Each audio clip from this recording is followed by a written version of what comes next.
안녕하세요. 나무아카데미입니다. 저희 사이트는 국어 내신 대비 학습 자료를 제공하는 사이트입니다. 오늘 강의에서는 고1 공통국어 2 지약사 교과서의 복합 양식의 글 읽기와 쓰기 지문을 분석해 보도록 하겠습니다. 자, 여러분, 그런데 이 복합 양식이라고 하는 것이 무엇인지 좀 기억나시나요? 이 복합 양식이라고 하는 것은 이를테면은 동영상, 그래프, 그림, 사진 등 이런 것들을 이제 여러 가지로 복합적으로 활용하는 그런 것들을 복합 양식이라고 우리가 본다고 생각하시면 되겠어요. 그러니까 이 지금 나와 있는 글, 복합 양식으로 구성된 글이라고 하면 이 글 안에 여기 보시면 동영상, 그래프 이런 식의 이제 그림 이런 것들이 이제 삽입되어 있다라고 하는 점을 우리가 확인을 해놓고 보시면 되겠습니다. 자, 그러면 한번 글 내용 간단하게 보도록 할게요. 해양생물과 인류를 위협하는 독약 미세 플라스틱. 자, 지금 독약이라고 하는 비유가 사용된 거 볼 수 있죠? 그래서 이런 비유를 통해서 미세 플라스틱이 우리에게 굉장히 위험하다라고 하는 것을 좀 효과적으로 드러내고 있습니다. 자, 다음으로 이렇게 영상이 있는데요. 이 복합 양식이 활용된 거, 플라스틱 쓰레기의 심각성을 보여주고 있는 그런 영상입니다. 자, 이런 것을 사용했을 때의 효과, 자, 보세요. 많은 양의 정보를 시각적으로 표현해 정보를 빠르고 쉽게 이해할 수 있다. 그리고 기사 내용을 시각적으로 보강해 독자가 기사의 주제를 더 잘 이해하도록 도울 수 있다라고 하는 것을 우리가 확인해 볼 수 있었습니다.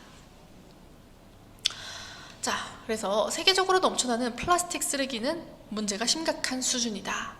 자, 하면서 지금 제대로 처리되지 않은 플라스틱 쓰레기들은 최종적으로 바다에 모인다. 그리고 그게 점점 작게 쪼개져 미세한 플라스틱 알갱이가 되고 이것이 이제 어떻게 되어 있는지 그래프로 나와 있습니다. 자, 지금 보시면 합성 섬유로 인한 것이 해양 유입의 전체 요인 중 35%로 가장 높은 비중을 차지한다는 걸 이 그래프를 통해 한눈에 알아볼 수 있도록 제시하고 있는 부분을 우리가 확인해 볼 수 있습니다. 다음, 미세 플라스틱은 물속의 각종 오염물질을 빨아들인다. 자, 특히 잔류성 유기오염물질과 중금속 등은 미세 플라스틱에 쉽게 달라붙는다.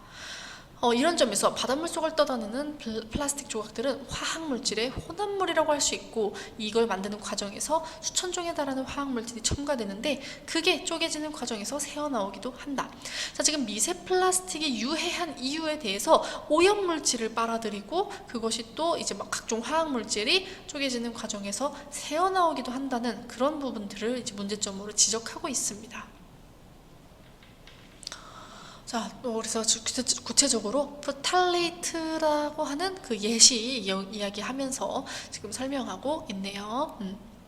실제로 2018년에 야생 병코돌고래 12마리의 소변 샘플에서 적어도 한 종류 이상의 프탈레이트가 검출되었다는 연구 결과가 발표되기도 했다라고 하면서 지금 이 플라스틱이 해양 생물에 악영향을 미치고 있는 구체적인 사례도 제시해주고 있습니다. 자, 그런데 이 플라스틱이 그냥 바다에서만 머무는 게 아니라 결국 인간에게 다시 돌아온다는 거예요. 잘게 부서진 미세 플라스틱을 해양 생물들이 먹이로 착각해서 섭취하게 되고 그것이 또 다양한 상위 포식자로 이동하고 결국에는 그것이 우리 사람이 먹는 음식에도 들어가게 되면서 결국 인체에도 악영향을 끼친다는 거죠. 이 그래프는 그것을 보여주는 그림입니다. 그림. 그래서 이렇게 바다에 버려진 게 이렇게 세상을 돌고 돌아 우리가 먹는 음식, 이 식탁에도 오르게 된다라고 하는 과정을 보여주고 있어요. 자, 세계자연기금과 호주 뉴캐슬 대학교가 함께 발표한 플라스틱의 인체 섭취 평가 연구 보고서에 따르면, 자, 구체적인 지금 신뢰도의 높은 보고서의 내용을 인용을 하고 있습니다. 일반적으로 한 사람이 일주일 동안 약 5g의 미세 플라스틱을 먹게 된다고 한다. 지금 구체적인 수치도 제시를 해주고 있죠. 이는 신용카드 한 장의 크기와 같다. 그러니까 생각보다 많은 양을 우리가 섭취하고 있다는 거예요. 자, 다행스럽게도 대부분의 미세 플라스틱 알갱이는 몸 밖으로 배출되지만 문제는 거기에 묻어들어온 독성 물질과 그 나노 플라스틱은 몸 안에 잔류해서 위험한 질병을 유발할 수도 있다는 겁니다. 자, 다음 2050년이 되면 전체 물고기의 무게보다 바닷속 플라스틱의 무게가 더 나갈 것이라는 예측이 있다. 여러분 굉장히 좀 끔찍한 이야기죠. 지구 표면의 4분의 3을 차지하는 해양 생태계가 미세 플라스틱으로 오염되면 과연 인류는 안전할까? 미세 플라스틱을 이대로 계속 방치한다면 그 후폭풍은 우리가 상상하는 것보다 훨씬 클 것이다. 자, 지금 안전할까라고 하면서 질문을 던지는 형식을 띄웠고요. 그거에 대해서 또 스스로 답하고 있는 형식을 통해서 문제의 심각성을 강조하고 있습니다. 그리고 이렇게 실제로 바다에 유입되는 플라스틱이 엄청나게 많다라고 하는 거를 시각적으로 보여주는 또 복합 양식의 활용을 볼 수 있어요. 자, 이것이 이제 인터넷에 올라온 글이기 때문에 이렇게 기사가 남겨지고 있네요. 자, 그래서 이 기사에 사람들이 답변 어떻게 달았나 볼게요. 좋은 기사네요. 사용량을 줄여야겠어요. 정말 심각한 것 같아요. 충격이네요. 자, 이런 식으로 사람들이 이 글을 읽고 이 글에 영향을 받은 부분, 이런 것들이 여기 나와 있습니다. 자, 그러면 이 내용에 대해서 좀 간단하게 정리를 해보도록 하겠습니다.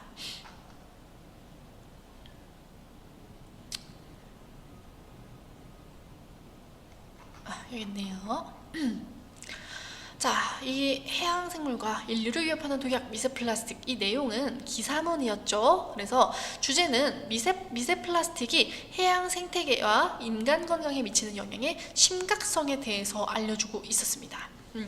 자, 특징 살펴보면요, 근거 자료의 출처와 내용을 명확하게 제시하고 있고요. 그리고 과학 용어를 사용해서 문제를 명확하게 설명하고 있습니다. 또한 동영상, 그래프, 그림, 사진 등 여러 복합 양식을 활용하고 있는 부분도 확인해 볼 수 있었어요. 그래서 어떤 복합 양식이 사용됐냐, 이렇게 정리될 수 있겠죠. 어떤 내용인지도 여러분이 체크를 해 두시고요. 자, 이걸 사용했을 때의 효과가 무엇이냐? 많은 양의 정보를 시각적으로 표현하여 정보를 빠르고 쉽게 이해할 수 있죠. 그 다음 기사 내용을 시각적으로 보강해서 독자가 기사의 주제를 더 잘 이해할 수 있습니다.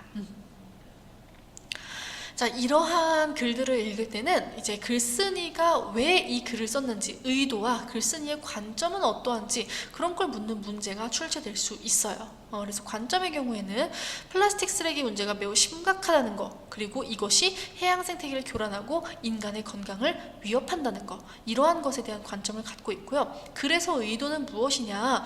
플라스틱 사용을 줄여야 된다. 이거를 우리 독자들에게 설득하고 싶은 겁니다.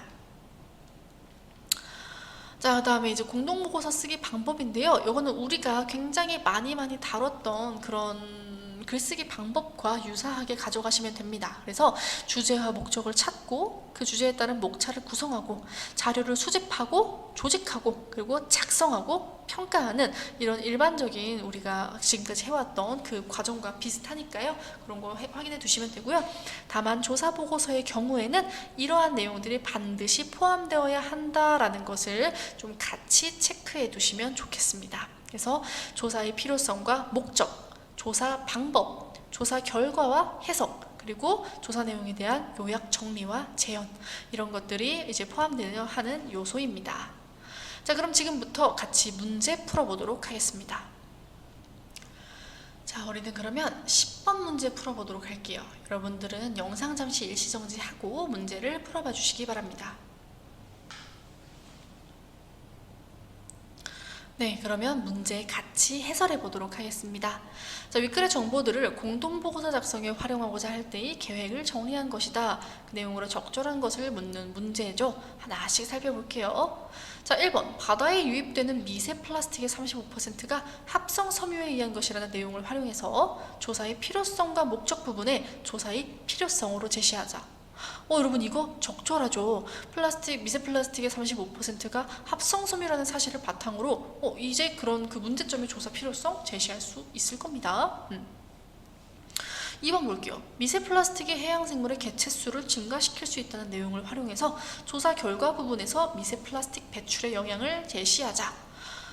자, 여러분, 그 윗글에서는요, 미세 플라스틱이 해양 생물의 개체수를 증가시킬 수 있다는 내용은 나와 있지 않았습니다. 자, 3번의 경우에도 볼게요. 윗글에서 특정 해산물에만 미세 플라스틱이 검출돼서 그 해산물만 피하면 된다, 이런 내용 없었어요. 자, 4번. 미세 플라스틱보다 나노 플라스틱이 더 안전하다, 이런 내용도 역시 나와 있지 않았습니다. 그리고 5번. 2050년에 기술의 발전으로 인해서 플라스틱을 바다에서 자동 청소해주는 기계가 뭐 이런 내용 없었죠. 자, 그래서 답은 1번이 되겠습니다. 자, 여러분, 이렇게 문제 같이 풀어보았는데요. 이런 식으로 이 윗글과 공동보고서와 관련된 내용을 연계해서 이러한 형식의 문제가 출제될 수도 있으니까요. 꼭 같이 체크해 두시기 바랍니다.